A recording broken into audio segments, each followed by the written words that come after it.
5'4" that flies in there. You're certainly not 5'4". No.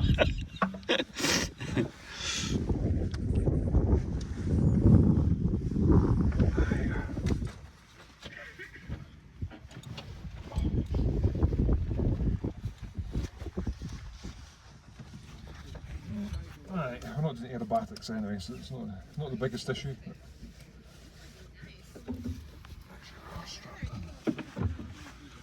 Okay, as it happens, you'll see the cable will become live and the slack will get taken up. Yeah. We'll then quickly accelerate on the ground.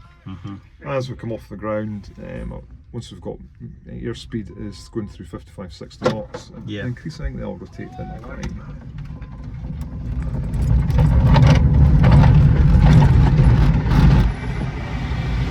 Wow!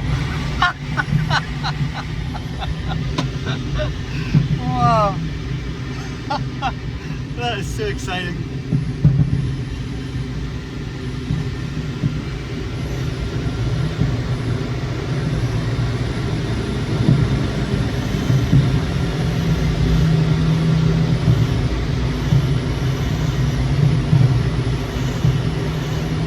You feel the pressure in my ears already? Amazing. That's okay, boy. Let's go to the hill. Got lift here actually. There's no lift? No, there is lift. There is lift, yeah. Yeah, a little bit. The wind, yeah. We've also got atmospheric wave around as well. So you can see these funny clouds up to the left. Yeah. Like smooth higher up, so there is wave around. Okay. I'm smitten. Ramsey, I'm totally smitten. I'm amazed. That's fantastic.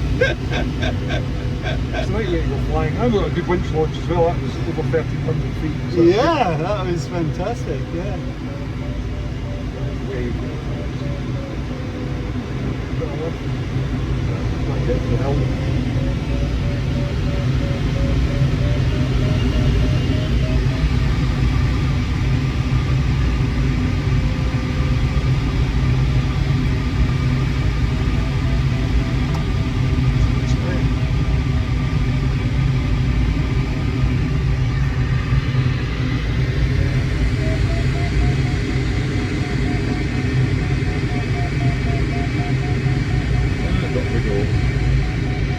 So that's just a bit of a lift off the hill. Yeah. Are you going by feel or are you going by the instruments? And then what about, like, there's obviously other gliders in the air, do you just keep your eye out? Yeah, so we've got two ahead, there's one slightly ahead about 1 o'clock, there's another one on the same height along the front of the hill. Yeah, I see that one. So you just all keep an eye out for each other, there's no radio communications as such? No, obviously we always fly, we're flying VFR, so it's all about looking out the window. Yeah. But as we're soaring on the ridge as well, if we've got the hill on our right, we've got the right of way. I see, okay. Okay, so any aircraft flying on the left then has to stay away from us and fly out behind us. I got you. Ideally. Yeah. If they haven't spotted us though, then obviously we do something about that. Yeah. Are you local? I Stingburn office. Right. So I'm about 15 minutes from the airfield. Yeah. Well, I'm just in Kinross there. I'm in the same street as Keith. Buchan. Yeah. And he's often told me about it, you know, but... And I just would never have thought to do it. It was just my kids bought it for me for my 60th birthday, you know.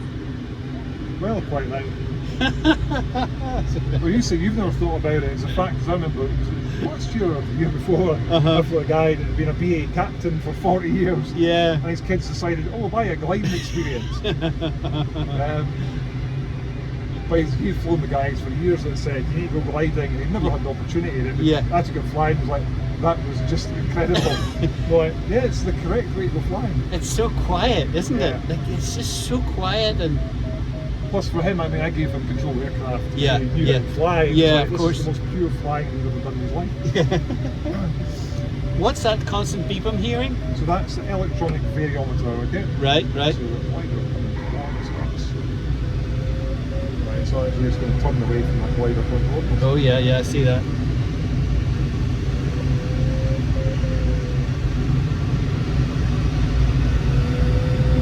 down. So yeah, that's the electronic variometer. So what it's doing is the higher pitched noises and the faster beeping means we're in rising air. Right. So what it allows us to do is actually fly the aircraft and actually keep looking out the aircraft. And right. you can know what the atmosphere is doing round about. I got you. So you don't have to be focused on the instruments. The most important thing is, isn't it amazing what you can see, like right across to Edinburgh there, and the sea. You know, it's an incredible view you've got. We're almost at 2,000 feet, I see. Yeah, almost. Yeah. A little bit of gust. Just fly out a little bit from the hill, a little bit better lift. And I take it everything's mechanical, it's just cables, there's no hydraulics or anything? No, not in this glider, no. Yeah. I can feel everything the aircraft's doing. Yeah. They go on a glider alongside us. Yeah, I see that. Oh yeah, I see that one. Yeah. Very good. Yeah. So that's one of our visiting pilots there. Right. So that glider's got similar performance to this, slightly better. So what does performance mean in a glider? Glide ratio, to be honest. How high it can go, or? Well, it's penetration into the wind. Yes. And also the glide ratio as well, so for how far you can fly, for how fast you descend. Right.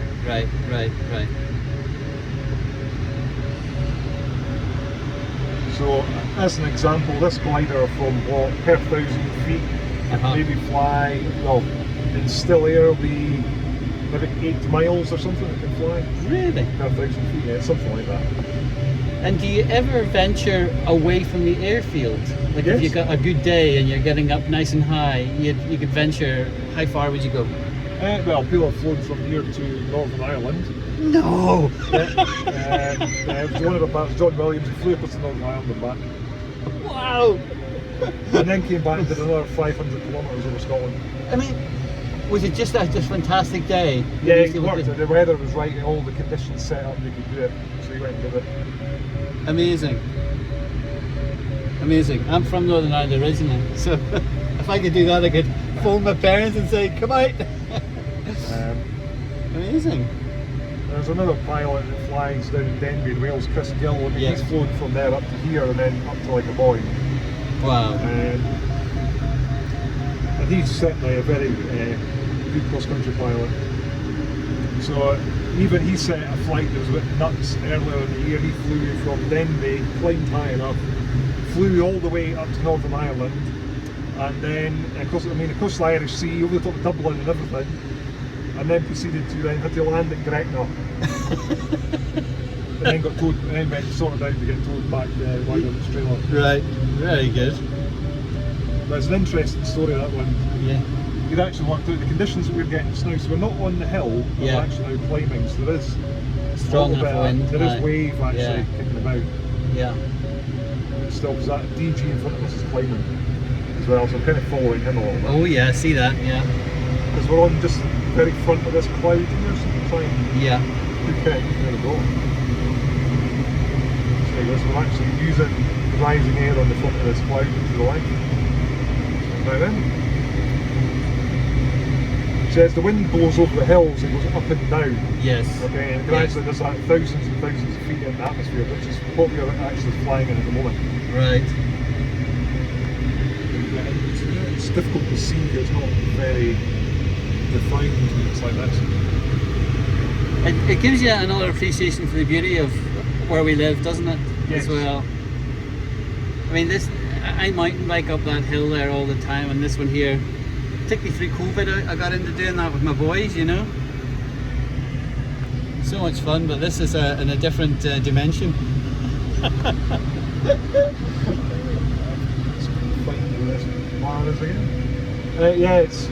We do flying through dimensions, that's the thing. Yeah. So I might have fallen out that wave, so before we end up getting washed out in the sky, come down.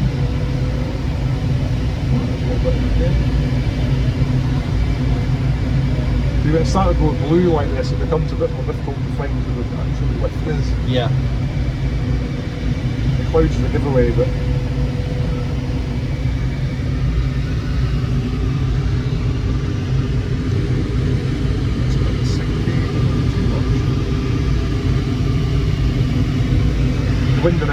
changed a little bit as well, so that's why Yeah.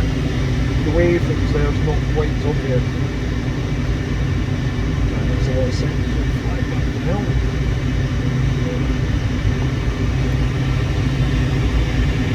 As the hill's still working, the trouble is what you get with the atmospheric wave.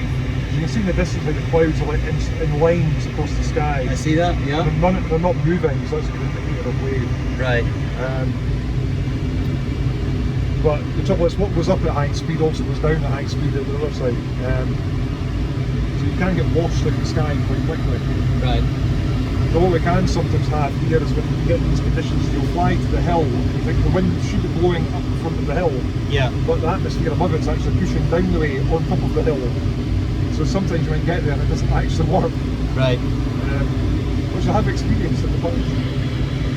I mean, I can feel as I've turned direction and heading towards the hill, I can feel there's more wind at the front. I can feel that. Yeah, so I'm flying faster now as well. Yeah. So the wind's actually behind us, it's helping us across the bridge. So at the moment we're doing, well that's close to about 90 miles an hour at the moment across the bridge. Albeit it doesn't feel like that when you're up here. Is this main instrument in the middle there? It says knots. Yes, that's the airspeed there. It's 70, 75. Yeah. Let's come back to the hill all gradually, something to out again. Almost starting to fly.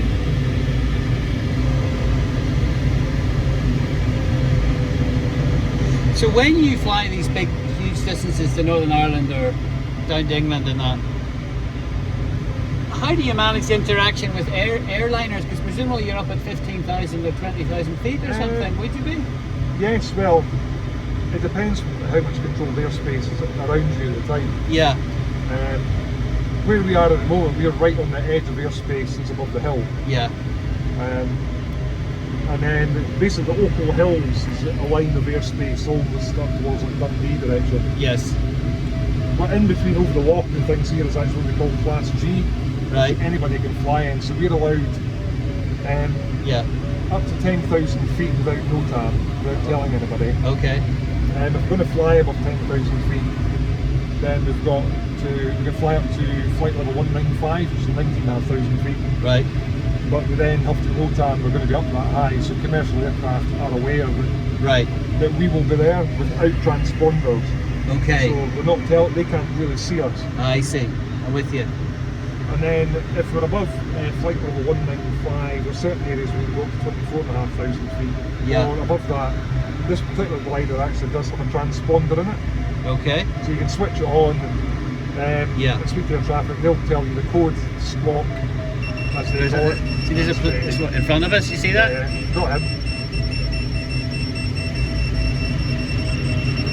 He's above us though, so it's all good. Yeah. Now, was that beeping because it's seen the plane? Yes. Yeah. Okay. So that's a FLARM, it's a collision avoidance. But but there's no transponder on. So how did it know that? Was it got a radar or something? So we've got what we call FLARM in gliders. Okay. Our aircraft can use it now as well. Yeah. So it's communicating between the gliders all the time. I see. So it's an algorithm that's trying to work out how far apart we are, and it's trying to predict the trajectory you're on versus other aircraft. Yeah, got you. So that, albeit the same as a collision, the glider was actually high enough that it wasn't actually an issue. I could see him. Yeah. But we need to be aware that they might not always see us if you're a little bit lower as you're flying along. Sure. Great fun. Marvellous. This is the most exciting thing I've done in Kinross, and I've been here since 1999. Honestly.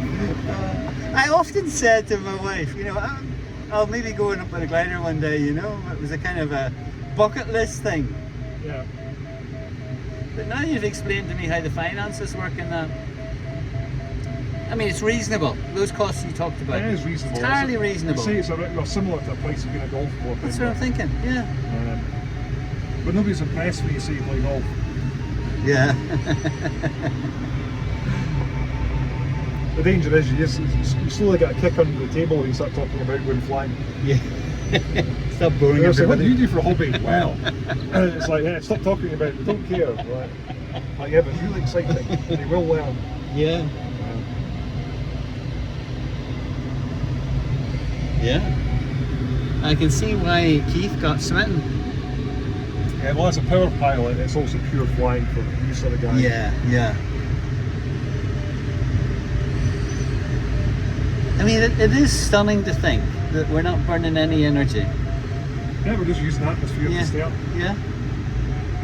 Like the gulls, the eagles. Yeah, well, eagles are not very nice though, because they show you how to soar properly. And usually show you up. But they do get us out of trouble now and again. I have used that. Is that right? Yeah. If you see a soaring bird, then that usually means something's happening. Right, okay. I've used seagulls to my advantage when I've been a bit low and start to think, don't want to be down here. And if they are going round in circles, they're not designed to soar. Yeah. The ridge soar quite well, but they're not really designed to thermal. Yeah.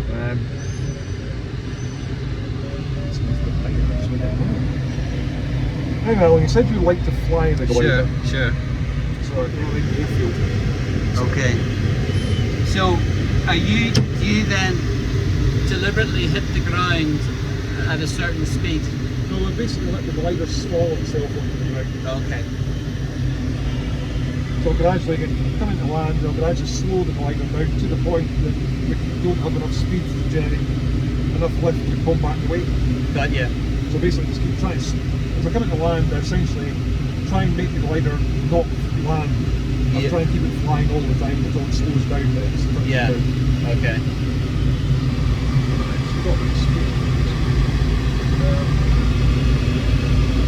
Right, so start the approach. So pre-landing checks, got the water on board on the couch down. Fix your straps tight and secure. Yeah, as far as I know, I haven't moved them.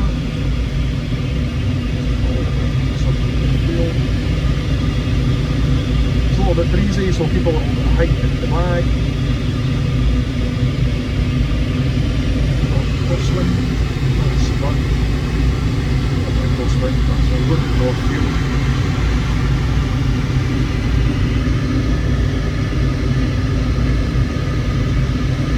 Portland traffic, Lima Zulu Sierra, downwind right hand circuit for 28 right.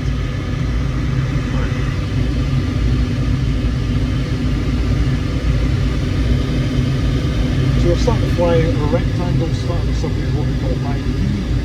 Unlike power, we fly not quite a rectangle, we cut the bottom corner off. You'll see it shortly.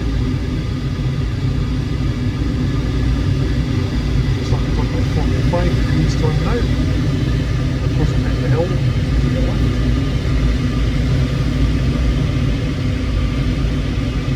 A little bit of crosswind there.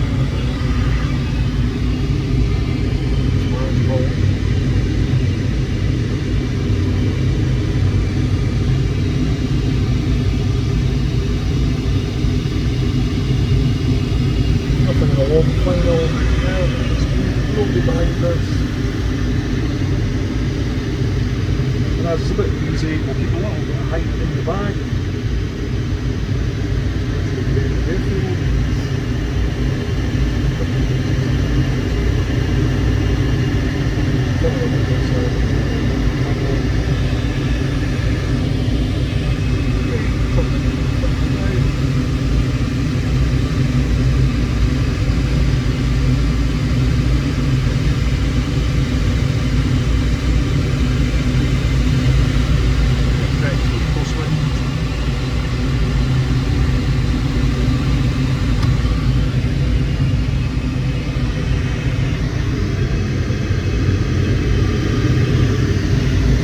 See how that makes it come down. I can see that now.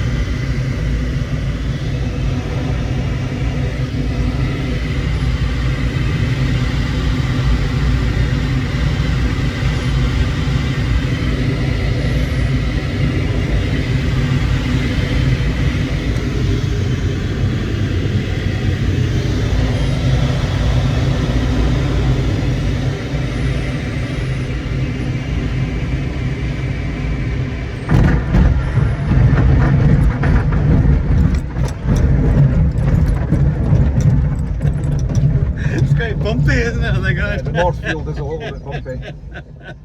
Oh, that was fantastic. Oh, so cool. Yeah, the North Field is a little bit rough.